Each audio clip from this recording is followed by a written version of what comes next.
So hello friends, welcome back to our YouTube channel Edudose. तो friends, आज की इस वीडियो में हम डिस्कस करने वाले हैं पोएम्स के एमसीक्यू। होपफुली आपने विस्टास चैप्टर्स के दो बुक के जो पूरी विस्टास बुक है उसके दो चैप्टर के एमसीक्यूज मैंने करा दिए जो आपकी टर्म 1 की सिलेबस में आने वाले हैं। वो वीडियोस देख ली होंगी और आप उसके बाद अब मैं पोएम्स के एमसीक्यू करा रहा हूँ, तो अब आप देखना चाहते हो। अगर आपने वो वीडियोस नहीं देखी है तो वो मैंने प्लेलिस्ट भी बना दिया और उन सब का लिंक मैं आपको डिस्क्रिप्शन में प्रोवाइड कर दूंगा, आप वहां से देख सकते हो। तो चलिए बिना टाइम वेस्ट करे अपनी आज की इस वीडियो को शुरू करते हैं, जो कि है poem number 1, my mother at the age of 66। शुरुआत करते हैं। तो सबसे पहला question, who is the poet of this poem. जैसा कि मैंने आपको कहा था, कोई भी चैप्टर हो सबसे पहले आपको उसके ऑथर का, पोइट का, नरेटर का नेम पता होना चाहिए। ये आपके लिए बहुत ज़्यादा ज़रूरी है। तो इस पोएम के पोइट का क्या नेम है? जॉन कीट्स नहीं, रुडयार्ड किपलिंग नहीं, विलियम वर्ड्सवर्थ नहीं। तो इसका आंसर आएगा कमला दास। कमला दास इस पोएम की पोएट हैं। तो आपको इसका नाम अच्छे से याद रख लेना क्योंकि ये बहुत इंपॉर्टेंट एमसीक्यू बन सकता है। नेक्स्ट आता है, what is her work known for. वो मेनली किस काम के लिए जानी जाती हैं? ये सब आपकी बुक में जो नरेटर का इंट्रोडक्शन हिंदी होती है उस पैराग्राफ में ये सब चीज़ें मेंशन होती हैं। तो अब आता है, for their originality, versatility and flavour of the soil, for their popularity नहीं, फॉर देयर स्टाइल नहीं, फॉर देयर एक्सप्रेशन यूज नहीं। तो इसका आंसर है option number A, for their originality, versatility and flavour. इसका मतलब है वो अपने ओरिजिनल कंटेंट के लिए, अलग अलग डायमेंशंस में लिखने के लिए और साथ ही साथ जिस तरह से वो लिखती है उन सब चीज़ों के लिए वो फेमस है। Next, what is the kind of pain and ache that the poet feels. ऐसा कौन सा पेन या एक है जो पोएट को फील हो रहा है? यहाँ पे कमला दास को यानी यहाँ पे फील हो रहा है। Losing her mother, heart attack, headache, children screaming at her. इन तीनों में से यहाँ पे कुछ भी नहीं था, तो इसका आंसर आएगा लूजिंग हर मदर, जो कि है ऑप्शन नंबर ए। ठीक है, नेक्स्ट आप चलते हैं क्वेश्चन नंबर 4 पर। In which language has Kamala Das written stories and novel. जो कमला दास राइटर है, पोएट है इस पोएम की, उन्होंने किस लैंग्वेज में मोस्टली नॉवेल्स और स्टोरीज लिखी हैं? तो इसका आंसर है, सबसे पहले शुरू करते हैं, इंग्लिश एंड तमिल नहीं, इंग्लिश एंड हिंदी नहीं, इंग्लिश एंड उर्दू नहीं। इसका आंसर है English and Malayalam. Yes, this is the option number D is the right option. Next आता है question number 5, name the poetic devices used in the poem. वैसे तो हमारी पोएम में बहुत सारे पोएटिक डिवाइसेस यूज हुए हैं अलग अलग जगह पे, पर अगर हम बात करें मेटाफर, यस मेटाफर यूज हुआ है। सिमिली, यस एज और लाइक से 2 बार कंपैरिजन किया गया। एलिट्रेशन, यस बहुत बार एलिट्रेशन यूज हुआ है। तो इसका आंसर आएगा ऑल ऑफ दीज, मतलब ये तीनों पोएटिक डिवाइसेस यूज हुए हैं और आपको पता होना चाहिए कि ये पोएटिक डिवाइसेस कहाँ कहाँ यूज हुए हैं। नेक्स्ट आता है question number 6, what is the significance of the title my mother at 66। Poet fear of losing her old mother, poet fears of moving fast नहीं, poets inability to express her feeling नहीं, all of this नहीं। तो इसका answer है option number ए, जो कि है poet fear of losing her mother. This was the right option. Next अब चलते हैं क्वेश्चन नंबर 7 पे, which poetic device is used in trees printing. Trees printing का मतलब है ट्रीज जो थे उनको भागते हुए लगते थे, तो वो किस पोएटिक डिवाइस के अकॉर्डिंग है? मेटाफर में बारे में नहीं, सिमिली के बारे में नहीं, एलिट्रेशन नहीं। तो इसका आंसर है पर्सोनिफिकेशन, क्योंकि भाग सिर्फ ह्यूमन सकते हैं। यहाँ पे हमने एक नॉन लिविंग थिंग को ह्यूमंस के साथ कंपेयर किया है, इसलिए यहाँ पे यूज हो रहा है पर्सोनिफिकेशन। नेक्स्ट आते हैं, what is the distinctive feature of the poem. इस पोएम में सबसे ज्यादा डिस्टिंक्टिव फीचर कौन सा है? इट्स मेटाफर नहीं, सिमिली नहीं, alliteration नहीं, narrative style using a single sentence in a line of set of 14 lines। yes, एक ही स्टाइल में 14 लाइन्स बना के उन्होंने एक कॉमन बिलीफ को हमारे सामने प्रेजेंट किया है, जो हमारे राइटर है कमला दास। इस पोएम की सबसे बड़ी खासियत है।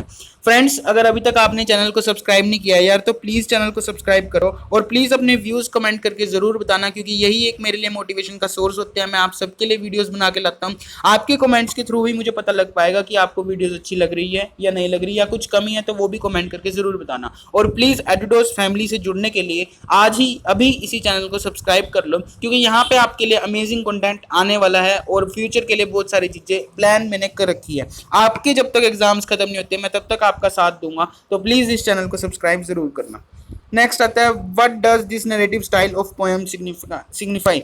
जो ये नरेटिव स्टाइल अभी हमने डिस्कस किया, जो इस पोएम की खासियत है, वो क्या हमें मेनली डिपिक्ट करती है? डिफरेंट थॉट्स नहीं, एक ही पर्टिकुलर थॉट के बारे में बात हुई है नहीं, मैनी थॉट नहीं, कॉन्ट्रास्टिंग थॉट, ये तीनों नहीं है, क्योंकि यहाँ पे सिर्फ एक ही थॉट की बात हुई है कि जो पोएट है वो अपनी मदर को खोने से डरती है, fear of losing her mother. ठीक है, तो अब इसका आंसर रहेगा option number D, a single thread of thought mixed with harsh realities. Yes, एक सिंगल सोच जो की थी पोएट को मदर को खोने से, वो अलग अलग वेरियस ऑफ रियलिटीज के साथ वो कंपेयर करती है और उन सबको वो इग्नोर नहीं कर सकती, क्योंकि उन्हें मानते हुए चलना पड़ेगा। डेथ जो है वो ऐसा नहीं है हम इग्नोर कर सकते हैं, डेथ को हमें एक सैड ट्रूथ की तरह एक्सेप्ट करना ही पड़ता है।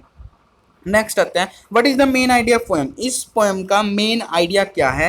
Eternal painful old age and it's fear, mother and daughter love नहीं, मदर एंड डॉटर लव के बारे में बात नहीं की, हेल्पलेसनेस ऑफ डॉटर, हाँ ये सारी बातें इस पोएम में हैं, बट जो मेन हमें आइडिया बताना है वो ये नहीं है। लैक ऑफ स्ट्रेंथ ऐसा कुछ भी नहीं था, तो इसका आंसर है option number A, eternal painful old age and it's fear, ये जो था इस पोएम का मेन आइडिया था। नेक्स्ट आता है, what did the poet realise with the pain. जो पोएट है उसको क्या रियलाइज होता है पेन के साथ साथ, जो उसको पेन आ रहा है क्योंकि उसकी मदर की बहुत ज़्यादा ओल्ड एज हो चुकी है। सबसे पहला, her mother appearance like a corpse with growing age. Corpse होता है डेड बॉडी, जैसे डेड बॉडी अगर बहुत दिन तक पड़ी रहे तो सारा उसका फेस वाइट हो जाता है, बहुत ज़्यादा रैशेज वगैरह आ जाते हैं उनके फेस पे, तो वैसे उसकी मदर की हालत हो रही थी। शी इज़ हेल्पलेस नहीं, she old age is painful, yes ये सारी चीजें होती हैं, बट नो, ये इस पोएम में जो हमें पोएट को उस टाइम पे रियलाइज हो रहा था वो ये नहीं था। शी हैज ड्यूटी नहीं, तो इसका आंसर है option number A, her mother appearance like a corpse with growing age. अगर हम सेकंड ऑप्शन की बात करें तो यहाँ पे भी आ सकता है कि उसकी मदर का फेस बिल्कुल विंटर के मून की तरह हो रहा था, जो कि पता नहीं कब जाके डिसअपियर हो जाए फॉग के बीच में। नेक्स्ट आता है question number 12, what is the familiar एक। यहाँ पे जो फैमिलियर एक की बात की गई है इस पोएम के अंदर, वो फैमिलियर एक क्या है। Her childhood fear of losing her mother's weak health, her duties, her helplessness, तो इसका आंसर है option number A, her childhood fear of losing her mother. Next हमारे पास आता है question number 13, why are the trees described as sprinting. Trees को sprinting मतलब भागते हुए क्यों डिस्क्राइब किए गए हैं। They are running appearance and to show fast moving change in human life, they show running appearance, they tell us about the trees look in the running car, they show the speed of the car, तो इसका answer है option number A, they are running their running appearance and to show fast moving change in the life. यहाँ पे trees जो भागते हुए हमें दिखाए गए हैं उनसे पोएट ह्यूमन की लाइफ के बारे में बताना चाहता है कि कितनी तेजी से ह्यूमन की लाइफ बीतती जाती है और किसी को पता भी नहीं लगता है। नेक्स्ट आता है question number 14, what do the running tree signify. Running tree क्या सिग्निफाई करना चाहते हैं, तो इसके लिए हमारे पास है फास्ट मूविंग अपीयरेंस नहीं, स्पीड ऑफ कार नहीं, जैसे कि पहला ऑप्शन था, पिछला क्वेश्चन था, fast moving change in the human life from childhood to old age. Yes, this is the right option. इसमें जो पर्सोनिफिकेशन डिवाइस यूज किया गया है इसका मतलब ही यही है, पोएट इस डिवाइस के थ्रू यही दिखाना चाहते हैं कि कैसे कितनी जल्दी जो ह्यूमंस होते हैं उनकी लाइफ बीतती रहती है, चाइल्डहुड से फटाफट अडल्ट एज में, फिर उसके बाद ओल्ड एज में, हमें पता भी नहीं लगता कितनी स्पीड से ये सारी चीजें होता है। नेक्स्ट आता है एशन फेस, जैसे मैंने अभी आपको बताया था ashen face like that of a corpse. इसका मतलब है जैसे एक डेड बॉडी का फेस होता है वैसा उसकी मदर का फेस ग्रू अप होता जा रहा था। तो इससे पोएट क्या कन्वे करना चाहते हैं, to show the poet fears नहीं, टू टेलिंग द पेनफुल नहीं, pale and lifeless face of poets mother. Yes, this is the right option. Pale और लाइफलेस फेस के बारे में वो अपनी मदर के बारे में बताना चाहते थे, तो option C is the right option. Next आता है question number 16, what does the poet notice in the outer world. Poet outer world में क्या चीज नोटिस करते हैं। फर्स्ट है sprinting trees and running roads, yes poet ने ये देखा था। स्कूल्स एंड रोड नहीं, कहीं भी ऐसी बात नहीं आई पूरी पोएम में। अदर व्हीकल्स नहीं, many people on the road नहीं, तो इसका आंसर है A, sprinting trees and running road, 16 का ऑप्शन नंबर ए। नेक्स्ट आता है question number 17, what do the parting word see you soon Amma signify. जो लास्ट में नरेटर ने पोएट ने अपनी मदर को लास्ट में जब वो लग जा रही थी एयरप्लेन में तो उन्होंने ये वर्ड कहे थे सी यू सून अमा। इस वर्ड से उनका क्या मतलब था। हर हेल्पलेसनेस नहीं, her optimistic farewell full of cheerfulness, yes this is the right option. वो ऑप्टिमिज्म के एंड में वो सारा पार्टिंग को छोड़ना चाहती थी, मतलब वो ऐसा नहीं दिखाना चाहती थी अपनी मदर को कि वो दुखी है। उन्होंने ऑप्टिमिज्म के साथ मतलब पॉजिटिवनेस के साथ अपनी मदर को डिपार्ट किया, अपनी मदर से विदाई ली। नेक्स्ट आता है क्वेश्चन नंबर 18। क्वेश्चन नंबर 18 में है what does the poet smile signify in the poem. जो पोएट की स्माइल है पोएम के अंदर वो हमें क्या बताती है। Her assurance to her mother and helplessness inside, she has a responsibility नहीं, she has to do her duty first नहीं, she is a loving daughter नहीं, तो इसका आंसर है option number A, her assurance to the mother and helplessness inside. वो अपनी mother को assure करती है कि यस वो दोबारा जरूर मिलेंगे, साथ ही साथ वो अंदर से बहुत ज्यादा हेल्पलेसनेस फील कर रही है क्योंकि डेथ का उसके ऊपर कोई कंट्रोल नहीं है।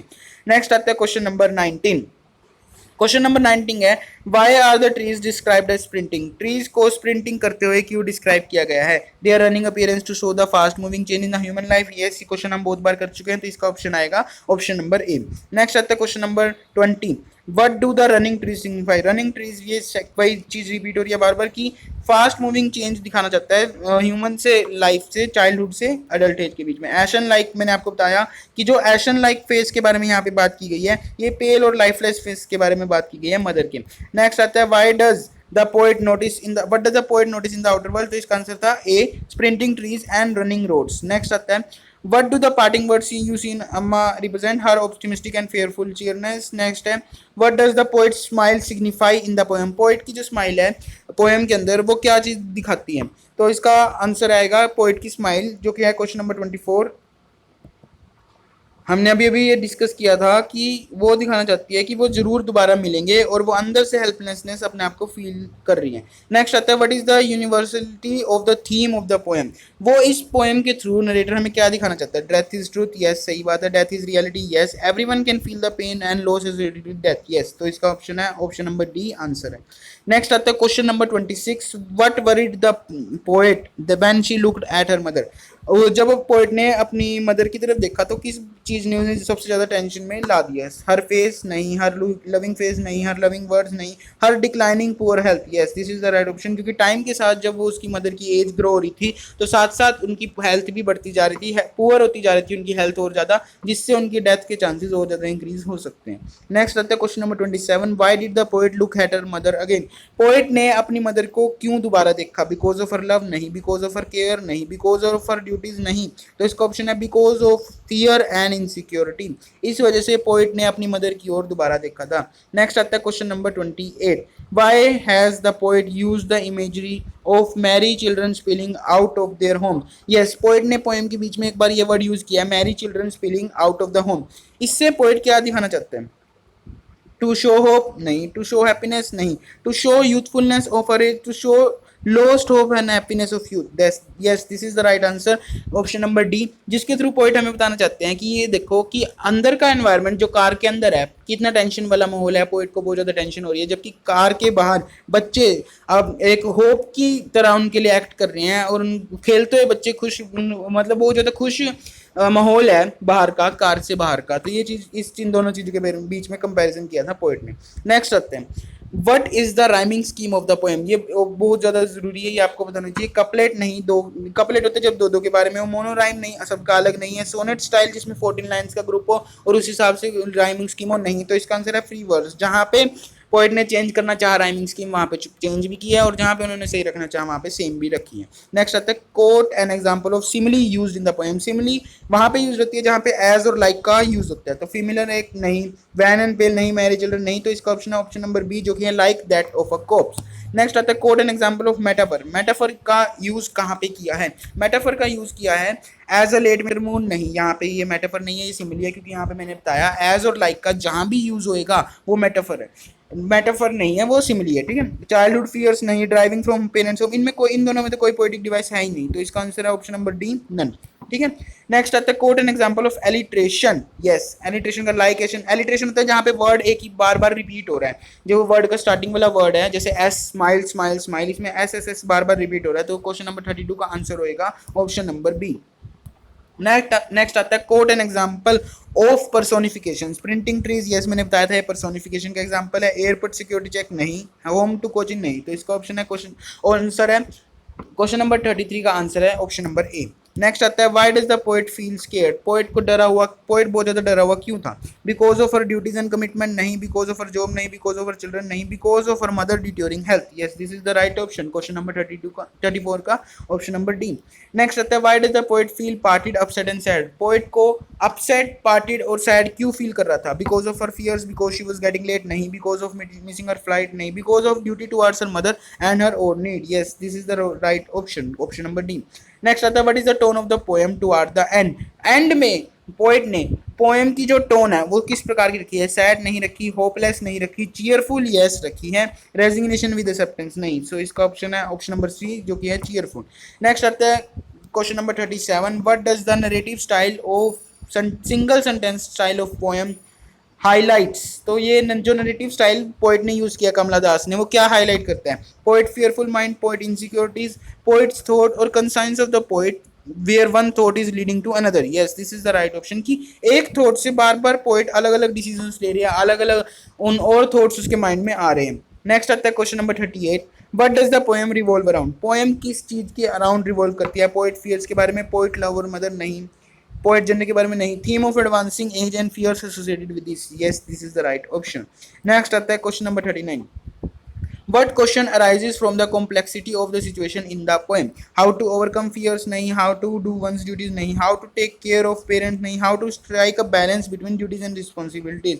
तो इसका आंसर आएगा how to overcome fears, because क्योंकि पोइट को ये इस चीज़ का डर लग रहा था कि उसकी मदर बहुत ज़्यादा ओल्ड एज की हो चुकी है और वो अपनी मदर को कभी मर्जी लूज कर सकती है। फिर भी उन्होंने इस चीज़ को ओवरकम करते हुए अपने फेस पे स्माइल लाई और एक पॉइंट ऑफ ऑप्टिमिज्म के साथ अपनी मदर को पार्ट किया।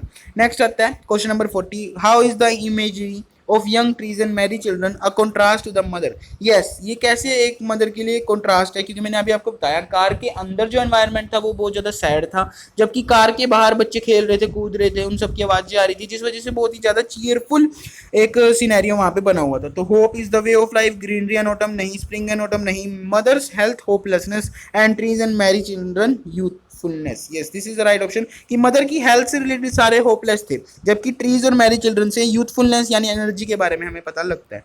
नेक्स्ट आता है question number 41, what does the expression smile smile and smile signify? Hope in a way of life, never leave hope, never feel hopeless, poet desperate efforts to hide his fear. Yes, इस line के through poet अपने fears को hide करते हुए mother को एक point of positivity के साथ पार्ट करना चाहते थे। नेक्स्ट आता है, what was the expression of poet face while parting from her? Poet के फेस का एक्सप्रेशन क्या था? स्टैटिकल नहीं, फनी नहीं, सैड नहीं, इसका आंसर आएगा स्माइलिंग। स्माइल के साथ उन्होंने अपनी मदर से पार्ट लिया। नेक्स्ट आता है, whose house was the poet living? Poet किसके हाउस से जा रही थी? फ्रेंड के हाउस से नहीं, लोज के हाउस से नहीं, हस्बैंड के हाउस से नहीं, तो इसका आंसर आएगा पेरेंट्स के हाउस से।